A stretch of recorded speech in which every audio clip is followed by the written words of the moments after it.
আমি যখন হজে যাব, আমার নির্বাচনটা এজেন্সির নির্বাচন করাটাই আমার একটা মূল সমস্যা।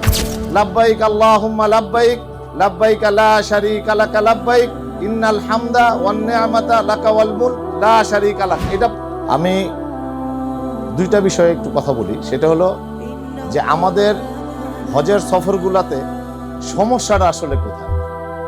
হজের সফরের মূল সমস্যাটা দেশ থেকেই শুরু। দেশ থেকে শুরুর কারণ হলো আমি যখন হজে যাব, আমার নির্বাচনটা এজেন্সির নির্বাচন করাটাই আমার একটা মূল সমস্যা। আমি আলেমদেরকে বাদ দিয়ে আমি নির্বাচন করি এমন একটা লোকের সাথে, যেই লোক আরাফা, মিনা, মুজদালিফা এবং বাইতুল্লাহ যায় বিড়ি টানে, আমি হের লগে হইল হজের সফর সঙ্গী। এখন ওই লোক দোয়া পড়ে, দুঃখজনক বিষয়, এইবার আরাফার ময়দানে একজন ভদ্রলোক, সে হাজি নিয়ে গেছেন অনেকগুলো, সে লাব্বাইক হাজিদেরকে পড়াইতেছে, লাব্বাইক আল্লাহুম্মা লাব্বাইক, লাব্বাইক লা শারীকা লাকা লাব্বাইক, ইন্নাল হামদা ওয়ান নি'মাতা লাকা ওয়াল মুলক লা শারীকা লাক। এটা পড়ি আমরা, এইভাবেই আমরা পড়ি, আল্লাহর হাজিরাটা এইভাবে দেই। আর উনি পড়াইতেছে লাকা লাকা লাব্বাইক, ইন্নাল হামদা ওয়ান নি'মাতা লাকা ওয়াল মুলক। তাইলে এখন মুআল্লিমের যদি এই অবস্থাটা হয়, হাজি সাহেবটা শিখে কি? আমাদের হলো আপনি যেখান থেকেই যান, আমি বলি না যে এইটার মধ্যেই আসেন, আমরাই একমাত্র সহি, আর কেউ। আপনি যেখান থেকেই যাবেন, ওইখানে আলেম আছে কিনা, আমার সাথে আলেম সফরের শেষ পর্যন্ত থাকবে কিনা, আলেম আমাকে গাইড করবে কিনা, আলেম আমার সাথে যাবে কিনা, মক্কা মদিনায় আরাফা, মিনা, মুজদালিফায় আমাকে সহি শুদ্ধভাবে কোরআন এবং হাদিস, আল্লাহ এবং রাসূলের পথ দেখানোর মতো আমাকে পথ দেখাবে কিনা, এইগুলা যাচাই বাছাই করেই আমরা নির্বাচন করব। আরেকটা সমস্যা আছে, সেটা হলো যে আমি যখন হজে যাই, আমি হজে যাব, তখন একটা লোক আপনার কাছে, আপনি যান কত, এত টাকা প্যাকেজ, আপনি তখন শুরু করেন, না আমার কাছে তো মন আইছিল, ওই আইছিল, আরো 20,000 কম কইছে। আমাদের গ্রামের একটা ভাষা আছে যে সস্তার 3 অবস্থা। আপনি যত চিপরাইবেন, ওই লোক আপনাকে যে নিবে, এই যে আমরা অনেকেই কথার মধ্যে আমরা বলি যে ভাই চলেন আপনারা অল্প টাকার মধ্যে রাজকীয় সার্ভিস দিব। অল্প টাকায় কোনোদিন রাজকীয় সার্ভিস হয় বলেন? কারণ টাকার গল্প কখনো মুখের কাজে হয় না, কারণ মুখের কথায় টাকার কাজ কখনো পরিপূর্ণ করা যায় না, হবেও না। এই জন্য আমি যখন প্যাকেজটা নির্বাচন করব, আমার সামর্থ্য অনুযায়ী, আমার সাধ্য অনুযায়ী প্যাকেজটা আমি নিব, এবং লিখিত ডকুমেন্টের মাধ্যমে। আমরা তো সম্পর্কের কারণে নিয়ে নেই, আর ভাই সমস্যা নাই, আমি তো আপনার সাথে থাকবো। আরা ভাই জিজ্ঞাসা করে, ভাই আরা ভাই কি দোয়া? আরে না, আমার সাথে থাকবেন। তো হুজুরে দোয়া করবো, আপনি কি করবেন? আমি যার সাথে যাব আমি কি করব? আমাদের মনে আছে যে সরকারি যে গভর্নমেন্টটা ছিলেন না, মাঝখানে যে 2 বছর ইন্টারিম গভর্নমেন্ট ছিলেন, আমাদের মুরব্বী হযরত ছিলেন দায়িত্বে, ধর্ম উপদেষ্টার দায়িত্বে ছিলেন। উনি এটা নিয়ে অনেক কাজ করছেন। আল্লাহ ওনাকে নেক হায়াত দেন, মৃত্যুর আগ পর্যন্ত সুস্থ রাখেন, এটা আমাদের গর্ব। উনি আসলে কি আমাদের বাংলাদেশের প্রেক্ষাপটে উচিত একজন আলেমেরই ধর্ম মন্ত্রণালয়ে সামলানো, কিন্তু এমন একটা অবস্থা হয়েছে, মানে ধর্ম মন্ত্রণালয় তো যে কোনো লোকের কাছে থাকে। আলহামদুলিল্লাহ, এখন তো যেভাবে চলতেছে বলার তো আর কিছু নাই। কারণ ধর্ম মন্ত্রণালয়টা এত একটা সেন্সিটিভ ব্যাপার, যে মানুষের জীবন চলার মধ্যে সবচেয়ে দামি একটা মন্ত্রণালয়, কিন্তু এখন তো হচ্ছে অন্যদের মাধ্যমে।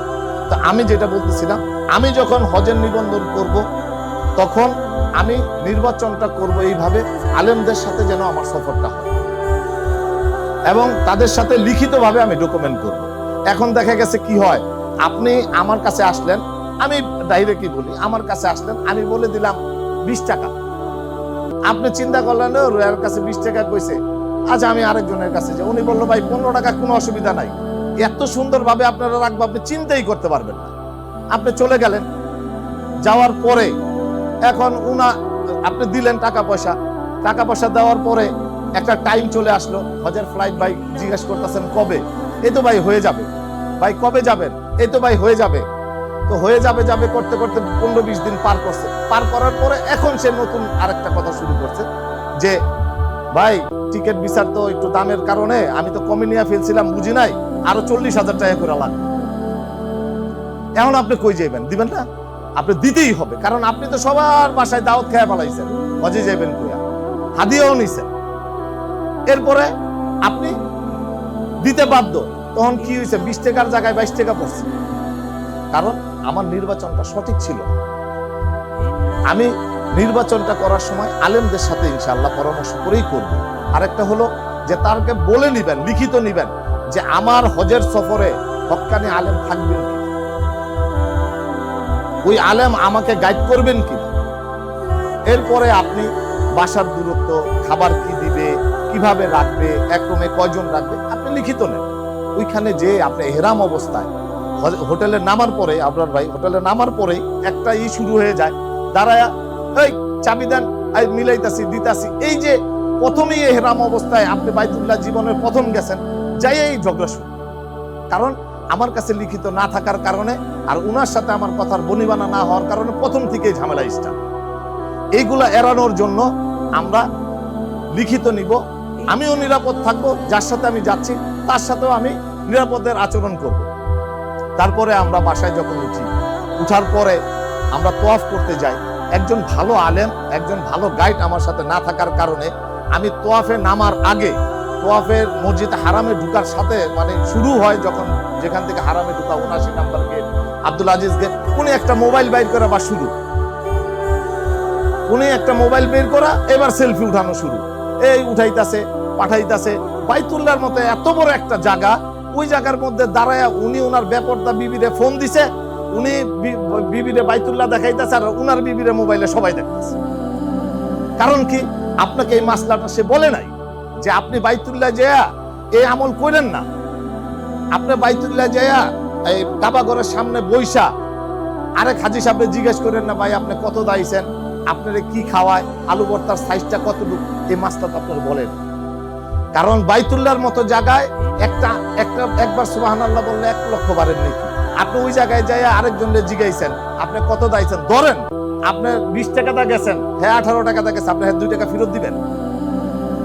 আপনি কি ওনার 2 টাকা ফেরত দিবেন? তাইলে ওনারে জিজ্ঞেস করার দরকার কি? আমি তো আমার কাজে গেছি, আমি আল্লাহকে সন্তুষ্টি করাইতে গেছি, রাসূলের শাফায়াতের জন্য আমি গেছি। আমার দিলের মধ্যে এটা থাকা লাগবে।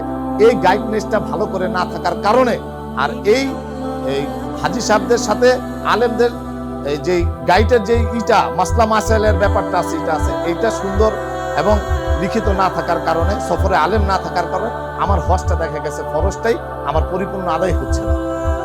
আমি সুন্দর এবং সুষ্ঠুভাবে আল্লাহ এবং রাসূলের তরিকা অনুযায়ী ওই ফরজ আদায় করে দেশে আসতে পারি না।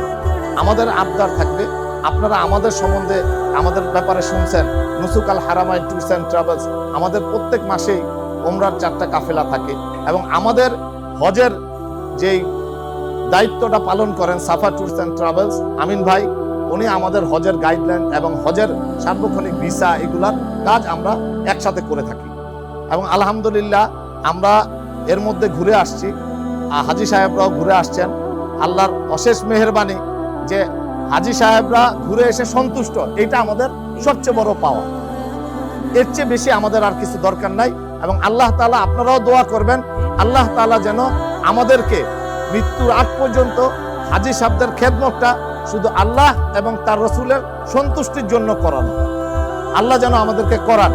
এবং আপনারা আসেন, আমাদের সাথে কথা বলেন, আপনারা আমাদের সাথে আলাপ আলোচনা করেন।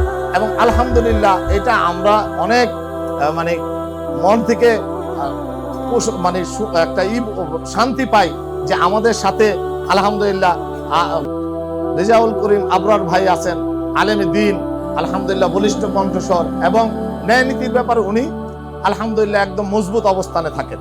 এবং খালেদ সাহেব আলহামদুলিল্লাহ, উনি তো ওনার প্রশংসা বলার কিছু নাই, উনি তো যা করে গেছেন আলহামদুলিল্লাহ। এই ধারাবাহিকতা অব্যাহত থাকলে, আলেমরা এই হজ পরিচালনা করতে থাকলে আলহামদুলিল্লাহ হাজি সাহেবরা যে হজ করবেন এবং এর মধ্যে আল্লাহ তাআলা যে যাজা দিবেন, যে নেকি দিবেন, উনিও কিন্তু এই নেকি পাবেন ইনশাআল্লাহ।